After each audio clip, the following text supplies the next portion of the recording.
The indictment alleges that between at least 2008 and the present, Combs abused, threatened, and coerced victims to fulfill his sexual desires, protect his reputation, and conceal his conduct. He's been called the Jeffrey Epstein of the rap world, and in fact, he is facing some similar charges because now Sean Diddy Combs is sitting in jail preparing to face off against prosecutors in the same court.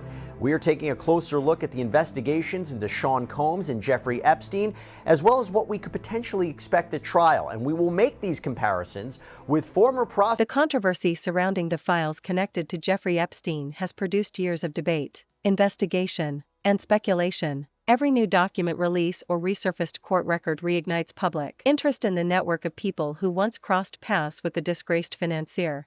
Recently, that online conversation has expanded to include the name of music mogul Sean. Across social media platforms, users have begun linking his name to discussions about the files, raising questions about where speculation ends and verified information begins. Understanding this moment requires separating documented facts. Your finances. And if you're thinking about sex trafficking and you're thinking about control and power and using force, fraud, coercion to induce somebody to do these things, to have celebrities around, right? Celebrities, you would think, oh my gosh, at such a young age, the connections I can make. Stick with me, I can help you go places. Do you think this helps the prosecution's case the more they talk about the celebrities that was in his orbit? I think it does. There's a reason why people go back to this kind of abuse, sexual abuse. You talked about the financial control, right? But also the power and just, hey, at 19 years old, no one's in these rooms. So you might be tolerant at that young age, which is still technically a teenager, right? You might be tolerant to some of the behavior because you feel special. You feel like you're in the in crowd, right? But as we spoke, as time progresses, that power and that notoriety might not be enough to really stomach some of the horrible things that she had to do in order to stay a part of this group. As you mentioned, he controlled her finances. She was under contract for 10 albums. She says she made about 9 albums worth of music and none of it was released. So how is she supposed to move on from her life or, work somewhere else and make music as an artist if she's tied into this contract? So it becomes a thing where, like, if this is what I have to do in order to, stay in this circle. And at first you're like, okay, I'm going to do it. But then after a while you look up and you're like, I didn't consent to any of this. And that's where the problem begins. Yeah, that's a really, really interesting point about it. And talk about musical artists. Again, we didn't know exactly who was going to testify. So it was a big announcement when Dawn Richard, another celebrity, became, member of the group Danity Kane, Cohn's reality show Making the Band, joined the group later, Diddy Dirty Money. She took the stand. She testified. And she testified about the big name artist that Cassie was able to work with thanks to Combs. So the transcript of her testimony reads, was your understanding that many times these were artists that were further along in their musical career than Miss Ventura was along in her musical career to kind of help her whatever she was working on? Yes. And one of them was someone named Kid Cudi. I didn't know that they were working together. I think you said Lil Wayne. I didn't say that. You didn't? No. Sorry. Do you know if that's true? That she worked with Lil Wayne? Not that I can. That's fine. Do you remember any other artists that Miss Ventura did work with? Yes. French Montana. Fabulous. Too Short. I'm sure I'm missing a bunch, but she did a mixtape that had features on every song. Do you remember the name of the mixtape? Rockabye Baby. Now, Mina, that is huge for Cassie's career. Again, this idea of influence and control, you're hearing from Dawn Richard. Right. And it establishes that power that you need. And he did that right from the beginning. This is what I can offer you. This is what I can give you. I can put you in the room with X, Y, and Z. I can put you in these parties. You just have to be a part of what we're doing here. And that's how someone establishes their power and their influence over someone. A lot of the commentary on social media is like, well, why would she do this? And, why didn't she walk away? Well, she was introduced into a lifestyle at 19 years old, right? You don't even know how to make money at 19 and saw that these were the only options for her to continue, participating in this lifestyle. And then she just, got wrapped up in it. And when you look up, now she's drug addicted. From the rapidly evolving world of internet rumor. How online speculation begins. In the age of viral information, speculation can spread faster than verified reporting. A single post suggesting a connection between public figures can generate thousands of shares within hours. As more users react, the topic gains momentum, sometimes trending before journalists or researchers have had time to verify the claim. This pattern has played out repeatedly in discussions surrounding the Epstein files. Because the case involved powerful networks and high-profile figures, online communities frequently search the documents for familiar names. When a celebrity's name appears anywhere within a rumor or an unverified claim, the story can quickly take on a life of its own. The nature of the Epstein files. The files themselves include thousands of pages of legal material, depositions, court filings, witness statements, and investigative records. These documents come from multiple lawsuits and criminal investigations conducted over. And the big headlines were about any possible connection to President Trump. We covered this in a previous sidebar. Messages like one from 2011 from Epstein to Ghislaine Maxwell, his convicted sex trafficker associate, saying, "I want you to realize that the dog that hasn't barked is Trump. Victims spent hours at my house with him. He has never once been mentioned." Ghislaine actually writes back, "I have been thinking about that." There's another where Epstein tells author Michael Wolff in 2019, redacted, Mar-a-Lago, redacted. And by the way, this is an email that was sent several months before Epstein's death. It continues, "Trump said he asked me to resign. Never a member ever. Of course he knew about the girls," as he asked Ghislaine to stop. And even beyond what was released last week, you may recall this because we did a number of sidebars on this, but a judge had ordered the release of Epstein-related documents from this settled civil lawsuit between Epstein accuser Virginia Roberts-Giuffre against Ghislaine Maxwell. That's when the record showed Epstein's address book, his connection to high-profile people in further detail like David Copperfield and former President Bill Clinton. To be clear, though, just because there were these associations, just because they were named, this is not the Epstein list, right? This is not saying that any of these people were involved in criminal activity. This is a guy who had connections, but to be clear, just because they were named doesn't mean that they knew about or participated in any criminal activity. Just want to make that clear. But then you had all this travel information that was released too. This was through a public records request by ABC News to the U.S. Department of State. Records about Epstein's travels, passport files. Last year, a judge released the 2006 grand jury testimony related to the investigation into Epstein abusing underage girls in Florida. Little side note on that. Remember, that's what led to this infamous sweetheart deal where he was allowed to plead guilty in Florida to state charges of solicitation of prostitution and with a minor in exchange for no federal charges being brought against him. And he was sentenced to 18 months in prison, but he was permitted to leave for 12 hours a day for work. And then back in February, you remember when the DOJ released the Epstein files to a group of conservative influencers? Turned out there was nothing really new in there based on everything that I just said was already released. September was interesting. September of this past year, there was a birthday book for Jeffrey Epstein that was released from his estate. The big notable thing from there was this alleged birthday card from Donald Trump that includes an apparent drawing of a nude woman. To be clear, the president has denied authoring this, denied drawing that, denied making this. So I say all that to ask again, how is this Epstein files release going to be different? What will be in there? What can the DOJ hold back? What can we expect from them? Okay, so I want to bring in, I love having him on. We're so lucky that we get him. Special guest, CNN senior legal analyst Elie Honig, former federal and state prosecutor, and author of great book. Oh, there we go. Got it centered there. When You Come at the King. Encourage everybody to pick it up. It is a great read. Look at that. We didn't even plan that. We have it on at the same time. Elie, thank you so much for coming on. I'm made of questions. Before we get into what we can expect the DOJ will do, talk about this 30-day window, this is the main question I had. I laid out basically what has been released over the last several years. What do you, Elie Honig, think that is going to be released? What do you think anything new that's going to be released? We talk about these Epstein files. What new is going to be released in your opinion? Well, Jesse, first of all, thank you for having me. I'm thrilled to come on with you anytime. I love Law and Crime Network. I'm a fan of yours and the network as a whole. Second of all, everyone should set their expectations modestly as for what will come out here, because you've been told by members of Congress and others, people in the White House, that here it is. Many years. Within such a large body of material, numerous individuals are mentioned, sometimes as witnesses, sometimes as acquaintances, and sometimes simply as people who appeared in social settings. Legal experts consistently stress that being mentioned in a document or appearing in a rumor circulating online does not indicate involvement in wrongdoing. However, the scale of the records has encouraged widespread online speculation, especially when portions of the documents are released in waves. Why Diddy's name appears in the conversation.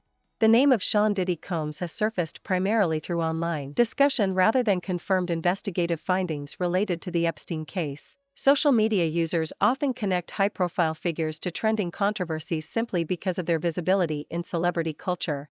Once a name begins circulating in connection with a major scandal, algorithms amplify the conversation. Videos, posts, and comment threads multiply quickly, sometimes without clear sourcing. This environment can blur the line between speculation and substantiated reporting. Folks, full disclosure, transparency, you're going to see the Epstein files. Two important qualifications there. One, there is not really such thing. It's not so neat and tidy as the Epstein files. There's not some file cabinet at DOJ that has it all in there. There's a combination of video and surveillance and audio and documents. All we know is it's 300 gigabytes, which you and I aren't really tech guys, Jesse. I tried to figure out. I mean, that's like the equivalent of several thousand audio books or ebooks, basically. So it's a massive quantity. But it's not like there's some neat thing where it's like, just hit send and boop, there you go, we have it all. But the other thing is, the law that was passed the other day, that Donald Trump signed into law, that Congress passed almost unanimously, again, they're all congratulating themselves, Republicans and Democrats alike, for, look at us, paragons of transparency. The problem with that law is it has two massive exceptions, loopholes, whatever you want to call them, which I'll lay out for you here. The first one is ongoing criminal investigation. Now, Jesse, your listeners and your viewers probably know, ordinarily DOJ would never just crack open their criminal files. Okay, everyone, come on in. Here you go. Take a look. The only reason this is being done here is there's so much public interest that it resulted in a law being passed. But the law itself says if there's ongoing criminal investigations, DOJ does not have to turn those over. Now, that means it's up to Pam Bondi. So your level of faith that this is going to be a full and transparent disclosure is equal to your level of faith in Pam Bondi. Because I know from being inside DOJ, you can open an investigation on anything you want. You can claim that almost anything relates to an investigation somehow. That's number one. Number two, even broader, there's an exception for any materials in the Epstein files that might impact national security. DOJ can withhold those. Now, you're probably thinking, what could this have to do with, United States dealing with Venezuela or Israel or whatever? How about this, though? Couldn't an attorney general say, well, that's material in there that's embarrassing or might reflect poorly on the president, the commander in chief, the chief diplomat of the nation. And if it's something that makes him look bad or could be used to embarrass him or could be used to extort him, I'm not a conspiracy theorist, but, could be made to look like he's in a bad position, that could undermine our national security. Hence, I will withhold that. So those are the two massive loopholes. And the last thing, Jesse, is we're not going to know. It's not as if Pam Bondi has to do what lawyers do sometimes. We do like a privilege log saying, okay, other side, here's a description of some documents that I've withheld because they're privileged. We're not going to have that. We're not going to know what we don't know. We're not going to know what Pam Bondi has chosen to withhold. So again, we are sort of at the mercy and whim of Pam Bondi here. So in other words, we won't know if everything is really turned over unless there's some evidence to suggest something was withheld. And I want to get into that because... she may be asked, look, someone may ask, did you withhold anything? And she may say, yes, consistent with the law as passed, I've withheld national security and investigative files. But we're not going to see them, and we're not going to know how many and which ones. Yeah. Yeah, and I want to get into that a little bit further. There's another aspect of it, too, because it says under this law, they can withhold or redact the identities and personal and medical files of Epstein's victims. They can also withhold material that would constitute a clearly unwarranted invasion of personal privacy or depicts or contains child sexual abuse, which they should. But yeah. I guess one of the big questions I've been asked is, so whatever they release, whatever it is they're going to release, is it going to be pages of blacked out redactions? I would expect that. I think there's going to be two categories of things we don't see. There's going to be entire files, entire documents that we don't know exist that we're not going to see. But yes, get ready to see. Also, it could be, let's give an example. Let's say you have an FBI 302, which, Jesse, as you know... The role of Internet culture. Internet culture thrives on patterns and connections. Online communities frequently analyze photographs, old interviews, guest lists, and archived footage looking for links between famous individuals.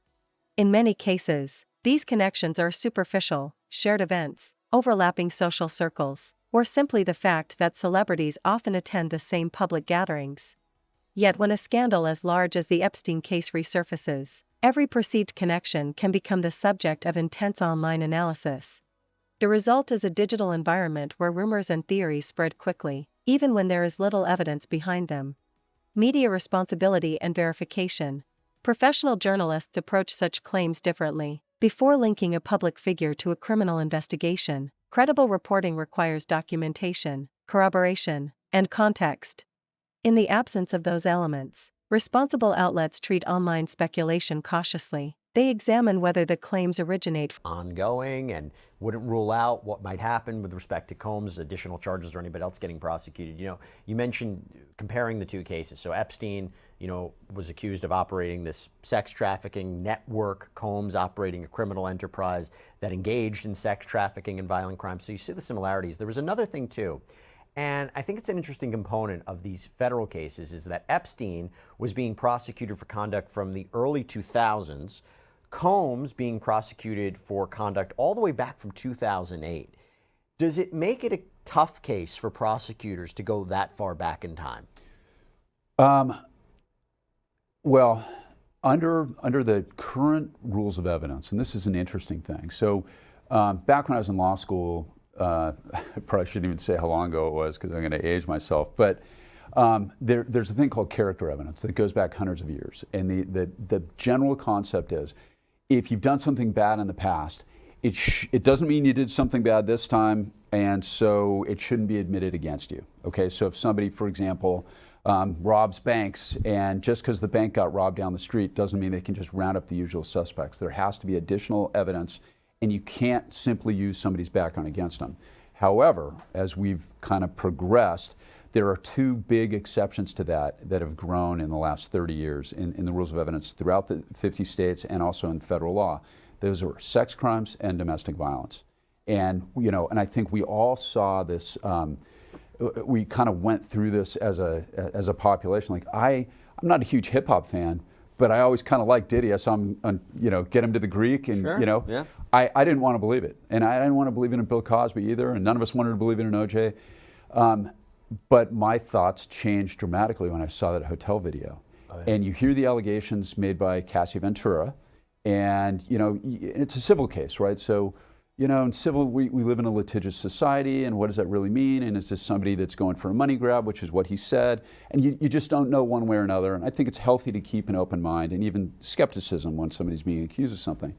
But then we saw that video, and when he comes out in the towel and severely beats her and kicks her when she's on the ground, and you look at it, it's like, ooh, that's highly corroborative of everything she said. And that piece of evidence is going to be admitted in his trial. And we all knew, it's like, okay, given these allegations, that is going to be admitted evidence-wise. So going back in time, that was 2016. Yeah. 2016. That's old. It's beyond the statute of limitations. However, for sexual assault in California. Yeah. For assault. Excuse me. Assault. For assault in California, the statute was blown, which is a whole other thing. We've got a DA in Los Angeles that I think has been horrific for public safety and violent crime. But that's another thing. But the idea of that being admitted, and it's recent enough. Yeah. It's coming in. I didn't think that we would see it as fast as we did, because what happened was his defense made a big pitch for bail. A $50 million bail is immense, and the federal magistrate denied it, and they appealed it to the full federal judge, who came out and the defense said, look, they were involved in a long 10-year loving relationship, and immediately the judge pointed at that video and said, what's love got to do with that? Yeah. And so that tape came in like day 2 of the proceedings. I expected it to happen at some point during the trial. I didn't think that it would come to haunt him that quickly. And what's haunting him now is that he admitted it was him, right? So 2 days after that video comes out, he goes on Instagram and apologizes for it when he could have. From verifiable sources or whether they emerged solely from viral posts. This process is slower than the speed of social media, which often leads to a gap between trending narratives and confirmed facts. Why the Epstein case fuels speculation. The Epstein scandal is particularly vulnerable to speculation because of its unique combination of factors. A wealthy financier with extensive elite connections, thousands of pages of complex legal records, a criminal investigation that ended before a full trial occurred, high-profile individuals appearing in social or professional contexts. These elements create an environment where the public suspects that hidden details might still exist within the documents. When uncertainty exists, speculation fills the gaps. The importance of evidence. It is crucial to distinguish between verified involvement in criminal activity and casual mentions or unverified rumors. The legal Be with, and she feels trapped. And it's a shame because you become trapped by being allured by these things, the financial part of it, the power, and now you're in, and now you don't know how to get out. It's very sad, and it happens to a lot of people. And that's why the testimony of forensic psychologist, Dr. Dawn Hughes, explaining about power dynamics, trauma bonding, love bombing, why victims stay with their abusers is very important, although she did face a tough cross-examination. But there was another name that came up. Talk about celebrities. This was a name that first came up during jury selection. So the jury was given a list of people and places. Like, do you know anybody, these people or places? Could it be a conflict? And Dawn Richard testified about some drama in Cassie and Combs' relationship, and it was in regard to A-list actor Michael B. Jordan. So the transcript reads, quote, "At one point, Combs was jealous, was he not, of the actor Michael B. Jordan? Do you remember that? Yes. And what do you remember about that? Let me ask you what you remember, and then I'll ask you some specific questions. I remember she had started talking to Michael B. Jordan right before she went to South Africa to shoot a movie. And I remember them not being together while she was in South Africa. Now, when she was on the stand, Cassie testified that Combs was suspicious that she and Jordan might have had something going on the side, but says the details of how exactly he came to that conclusion were a bit fuzzy. Mina, this goes to a larger question. A, as the prosecution would assert, was this Sean Combs acting violent and controlling to force Cassandra Ventura into sex trafficking as part of a racketeering criminal enterprise? Or was he a jealous boyfriend and his anger is fueled by jealousy and insecurity, and there's love and there's anger, like there isn't any kind of relationship, not justifying it, but it's domestic violence, maybe a state crime, not a federal crime. So when you hear something about Michael B. Jordan, what do you take away from it? I don't really know what Diddy's motives were. I think we're all still trying to figure that out.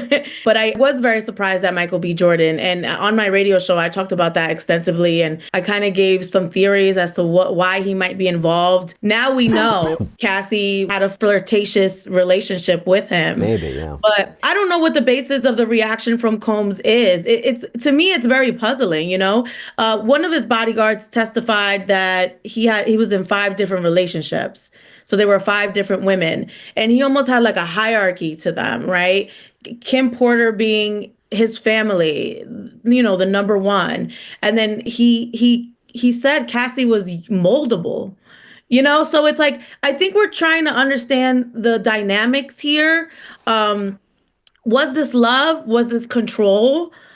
I don't know quite yet, but I do know that there's a possession there on behalf of Diddy, where he's trying to possess her and keep her from having these other relationships. He can have other relationships, but what is it that she can't? And that's really where I feel like the prosecution has an edge over it. Yeah. If this was a consensual relationship, she would be able to go off and date Michael B. Jordan and Kid Cudi, and the unnamed football player that we learned about. And she could have continued her relationship with Ryan Leslie, the producer. But the fact that there was a control element there where he's like, no, you can't do that. If you do that, I'm going to release your freak off tapes. Hey, because you've been, dating Kid Cudi, your mother has to give me $20,000 and take out a home equity loan to pay me so I can recoup my losses. That's the iffy part about that relationship. So there might be some love there, but I think that there's also some other very toxic behaviors and unfair behaviors on the behalf of Diddy, and some behaviors that really make it question if it's consensual. Because if it was consensual, she would have been able to. Standard for wrongdoing requires clear evidence. Courts rely on testimony, documented proof, and established facts. Social media speculation does not meet those standards. While public curiosity about the Epstein network remains understandable, drawing conclusions based solely on viral posts can spread misinformation and harm reputations. Survivors and the central story. Amid the noise of online speculation, it is important to remember the central reality of the case, the exploitation and abuse uncovered by investigators and survivors. Their testimonies revealed a pattern of manipulation and misconduct that persisted for years. Those accounts remain the foundation of the legal actions that followed. focusing solely on celebrity speculation risks shifting attention away from the victims whose voices made the investigation possible. Why the conversation continues. The Epstein files continue to fascinate the public because they represent a rare glimpse into the intersection of wealth, influence, and secrecy. Every time documents are discussed or released, interest returns. In such an environment, prominent public figures may find their names drawn into the conversation, sometimes with evidence, sometimes without. The challenge for audiences is learning to separate documented facts from viral theories. The bigger lesson. The appearance of Sean Diddy Combs in online discussions about the Epstein files reflects a broader trend in modern media culture. In the age of digital platforms, rumors can gain visibility as quickly as verified information. Understanding the difference between speculation and evidence is essential. The Epstein scandal will likely continue to generate discussion for years as researchers, journalists, and legal experts analyze the extensive records connected to the case. But as that conversation unfolds, one principle remains critical: conclusions should be guided by documented facts rather than the rapid currents of internet speculation.